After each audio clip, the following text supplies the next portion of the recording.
Have you ever wondered if real strength lies not in conquering the world, but in conquering yourself? What if the most powerful man on earth taught us that true mastery is found not on the battlefield, but within the mind?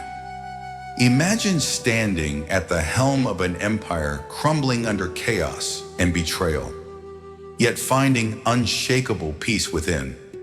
How did he do it?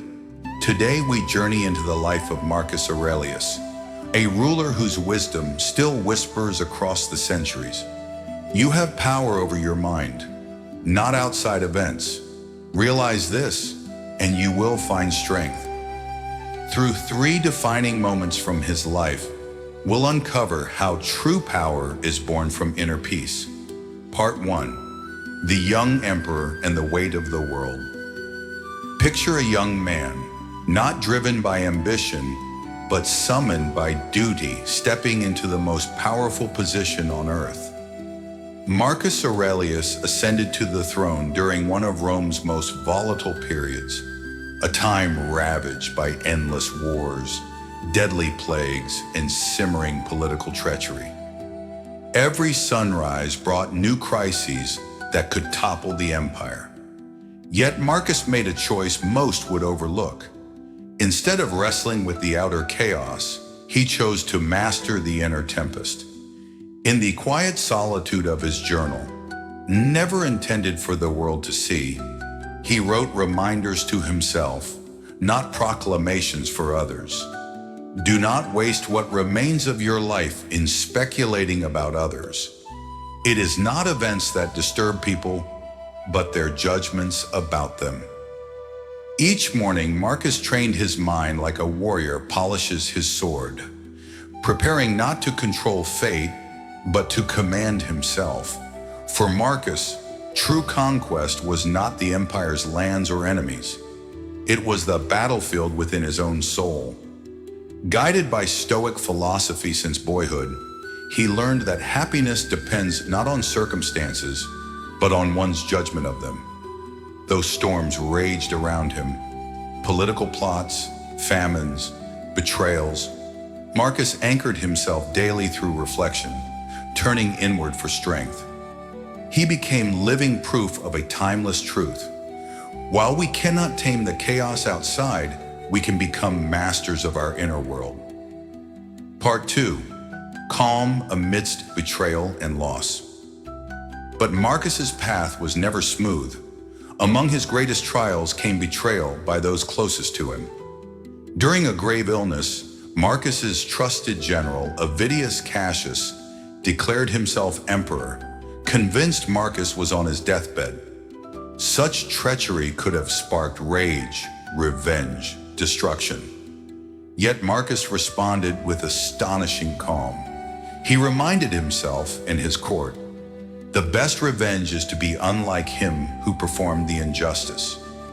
Instead of unleashing fury, Marcus prepared to forgive Cassius if captured, instructing his forces to avoid unnecessary bloodshed.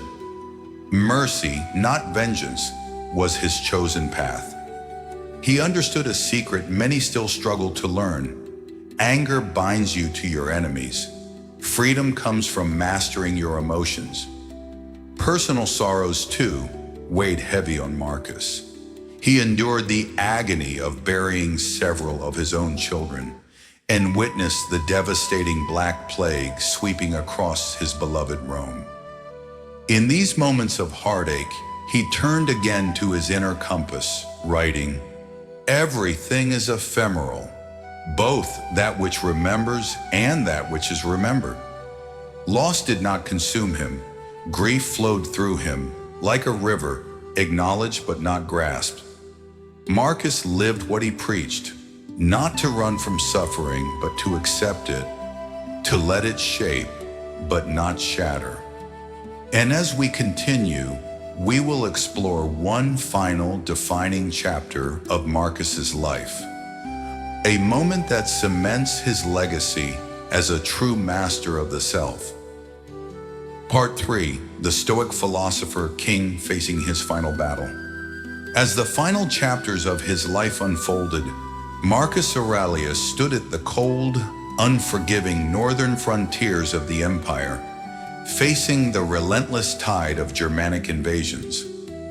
Old, ailing, and battle-weary, he did not retreat to luxury or command from afar. Instead, Marcus chose to camp alongside his soldiers, sharing their hardships, riding by the faint glow of a lantern through sleepless nights. There was no grand palace, no silk, no marble, only duty. Only the fire within to leave behind a better world for those yet to come. He did not shrink from death. In his own words, he left a powerful reminder. It is not death that a man should fear, but he should fear never beginning to live. Even as the drums of war thundered around him, Marcus found a profound peace, not by resisting hardship, but by embracing life's impermanence. Each sunrise became a blessing, each breath a miracle, every heartbeat a fleeting treasure. Marcus Aurelius lived truly, fully, and mindfully, mastering the only empire that could never be taken, his own mind. When death finally arrived, it did not claim a defeat. Marcus had already secured the greatest victory of all. He had conquered himself. The timeless lessons of Marcus Aurelius. In a world that still spins in chaos and uncertainty, Marcus Aurelius speaks to us as clearly today as he did 2,000 years ago. You have power over your mind, not outside events.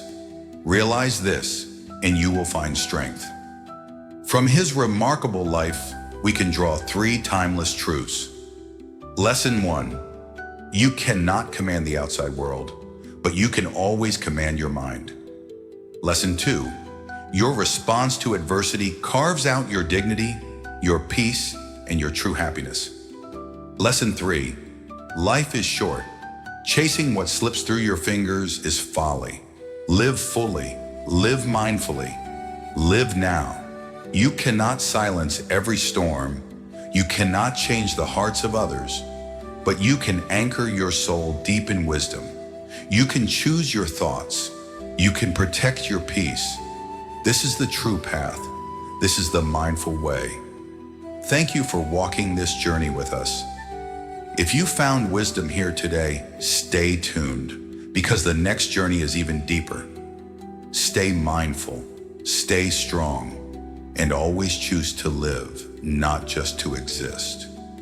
Subscribe and let's continue walking the mindful way together.